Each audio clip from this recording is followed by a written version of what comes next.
MotoGP never stays quiet for long, and leading up to the 2025 Italian Grand Prix at Mugello, the long-standing legacy battle between Marc Marquez and Valentino Rossi has once again taken center stage. On track, Marquez is charging toward what could be a historic championship. Off it, the never-ending GOAT debate is once again dividing fans and paddock insiders alike. So let's break down all the drama, numbers, and tension heading into one of the most emotional weekends of the MotoGP calendar. In a special TNT Sports segment, former racers Cal Crutchlow, Neil Hodgson and James Toseland were asked the age-old question, who is truly the greatest rider in MotoGP history? As expected, their answers split the panel and stirred up long-standing rivalries that never really went away.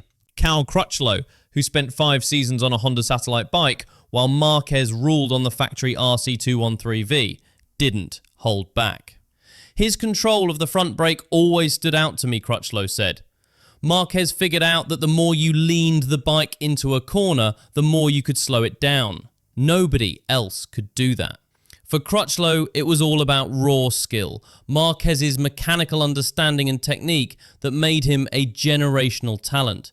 But James Toseland took a different route. This is entertainment, he said, and no one did it better than Valentino Rossi. He was gold. Toseland focused on Rossi's charisma, the connection he built with fans, and his ability to turn every race into a spectacle from the main. Neil Hodgson, on the other hand, came with facts and numbers. They raced each other. Marquez came in as a rookie in 2013 and beat Rossi, who won 7 or 8 out of 10 times. Marquez did, he said. That's why, for me, Marc takes it. The head-to-head numbers don't lie. From 2013 to 2021, when they shared the grid, Marquez consistently had the upper hand in crucial battles. But emotion still runs deep for Rossi, especially in Italy, where his legacy isn't just remembered, it's worshipped. That's the heart of the debate. Meanwhile, beyond the legacy noise, the 2025 season has become a turning point for Francesco Bagnaia. After a rough start to the year where nothing seemed to click, he stopped airing frustrations and started adapting. The Ducati GP25 was billed as the ultimate MotoGP machine. Marquez has made it look that way, but for Pecco it turned into a puzzle. Front-end feel vanished, confidence disappeared, and Marquez opened up a staggering 93-point lead after just 8 rounds. But then came Aragon. Bagnaia made a key change to his braking setup and suddenly things started to work. He crossed the line only a couple of seconds behind Marquez and looked like his old self again. Frost inside the Ducati camp, some are calling it a turning point. Alex Crivellé took it a step further, saying having Valentino around as a mentor is a luxury. Pecco's learning a lot from him. Speaking to DAZN, Crivellé explained that Pecco looked up to the best. He studied Valentino Rossi for his braking technique and Marquez for how he leans the bike, then took those lessons and elevated them. What Pecco is doing now isn't just copying, he's merging the techniques of 2 icons. Rossi's signature leg dangle under braking and Marquez's insane edge grip are being fused into something entirely new. What Bagnaia is trying to channel from Rossi goes deeper than people think. Known as the Doctor's Dangle, Rossi's leg-out technique under heavy braking became legendary. It wasn't just for show. James Toseland explained it perfectly. The biggest thing for him was that the rear wheel almost never touched the ground under hard braking. If it came down even slightly out of line and snapped, that leg was like a cat's tail. It kept the balance. Whether it was a carefully honed move or, as Cal Crutchlow once joked, a subconscious reaction to panic, it worked. It changed the way MotoGP was ridden. Everyone from Andrea Dovizioso to Fabio Quartararo eventually started using it. Now, Pecco is using it as a weapon again, this time against Marquez. As Mugello nears, Marquez's return to Italian soil is stirring up old emotions and a lot of noise. Fans haven't forgotten the drama, from the explosive Sepang 2015 incident to the boos he received on the Misano podium in 2023. Even with Rossi retired, his presence still looms large. At a fan event over the winter, some of Bagnaia's own supporters made their feelings known. Marquez's name got booed loud and clear. It didn't go unnoticed. Even Mark has acknowledged the strained atmosphere heading into this round. There have been moments of tension with the Italian fans since 2015, he told La Repubblica, but things have been improving since I joined Ducati. Still, when asked if he's had any direct contact with Rossi since the legendary rider stepped away from racing, Marquez didn't hesitate. Never. Despite all the talk around records and legacy, Marquez says matching Rossi's 7 Premier Class titles, or 9 world titles overall, isn't what drives him. Right now, he's sitting on 6 MotoGP championships and is on pace for a 7th, but he insists the numbers don't define him.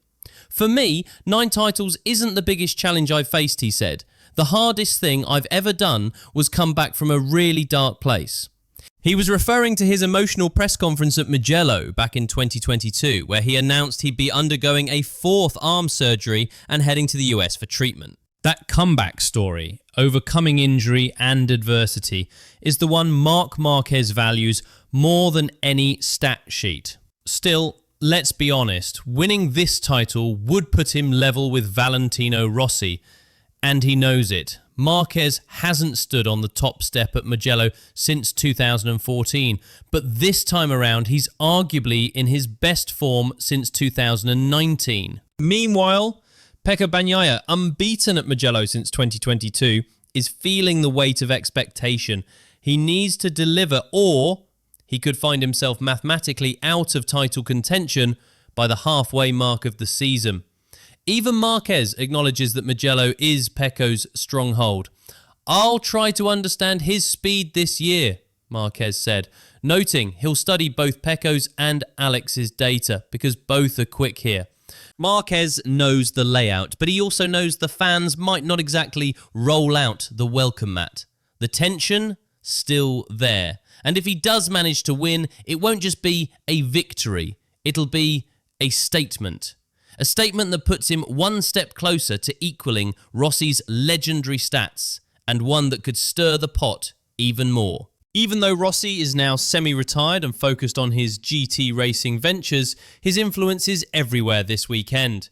The VR46 team just revealed a special Mugello livery for Franco Morbidelli and Fabio Di Giannantonio, an eye-catching design inspired by the Northern Lights and the music of Italian pop rock star Cesare Cremonini, a close friend of Rossi. Music and MotoGP are all about emotion, Rossi said. Together with Aldo Drudi, we created a bike that feels like a dream. It's a reminder that Rossi's presence isn't just part of the past, it's woven into the sport's identity. And that shadow looms especially large when your rival is chasing your records in front of your home crowd. But as if chasing history wasn't enough, Marquez is also navigating a quieter, behind-the-scenes struggle inside the Ducati garage. There's a growing divide between him and Pecco when it comes to preferred components, especially in areas like electronics and braking. Insiders are calling it a technical Cold War. Each rider is pushing development in a different direction. Pecco's Rossi-inspired braking tweaks, they're not just performance-driven, they're a response to the influence Marquez has had on how the bike evolves. This championship isn't just about who racks up the most points, it's about who shapes the future of Ducati's technical path. And whether or not Marquez admits it, equaling Rossi's record here at Mugello would be as symbolic as it gets. For Rossi's diehard fans, it would be a gut punch. For Marquez supporters, it would feel like sweet validation. And for the GOAT debate, it might just be the tipping point that swings the conversation toward 93. Still, the season's far from over. Alex Marquez, just 32 points behind, is riding better than ever. Pecco, with Rossi's guidance and a renewed sense of confidence, is starting to look like the two-time champ we remember. And Mugello, it has a funny way of throwing everything we think we know out the window. The bottom line, Rossi may no longer be on the grid, but this rivalry is alive and well, and here at Mugello, the echoes of the past might just shape what's next for MotoGP.